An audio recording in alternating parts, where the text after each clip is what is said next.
கடலூர் மாவட்டம் வேப்பூர் அருகே வேனும் சரக்கு லாரியும் நேருக்கு நேர் மோதிய கோர விபத்தில் 3 பேர் உயிரிழந்திருக்கின்றனர். இது தொடர்பான கூடுதல் விவரங்களை எமது செய்தியாளர் அருள் வழங்கிட கேட்கலாம். அருள், வணக்கம். இந்த விபத்தானது எப்படி ஏற்பட்டது? தற்போதைய கள நிலவரம் என்ன?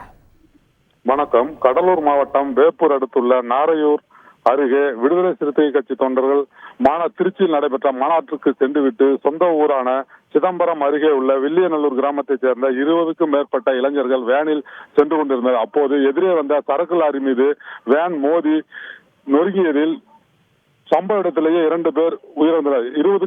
15க்கும் மேற்பட்டோர் பலத்த காயத்துடன் வேனில் சிக்கிக் கொண்டனர். தகவல் அறிந்து வேப்பூர் போலீசார் சம்பவத்துக்கு விரைந்து சென்று வேப்பூர் தீயணைப்பு வீரர்கள் உதவியுடன் அவர்களை 2 மணி நேரத்திற்கு மேலாக மீட்டு வேப்பூர் மற்றும் விருதாச்சலம் அரசு மருத்துவமனைக்கு அனுப்பி வைத்தனர். அதில் வேப்பூர் அரசு மருத்துவமனைக்கு அனுப்பி வைத்த 7 பேரில் ஒருவர் செல்லும் வழியிலேயே உயிரிழந்தார். 10க்கும் மேற்பட்ட விருதாச்சலம் அரசு மருத்துவமனைக்கு சிகிச்சைக்காக சேர்க்கப்பட்டுள்ளனர். சம்பவ இடத்திற்கு வந்த திட்டக்குடி டிஎஸ்பி மோகன் சம்பவம் குறித்து விசாரணை நடத்தி வருகிறார். இதனால் இப்பகுதியில் பரபரப்பு நிலவி வருகிறது. விவரங்களுக்கு நன்றி அருள்.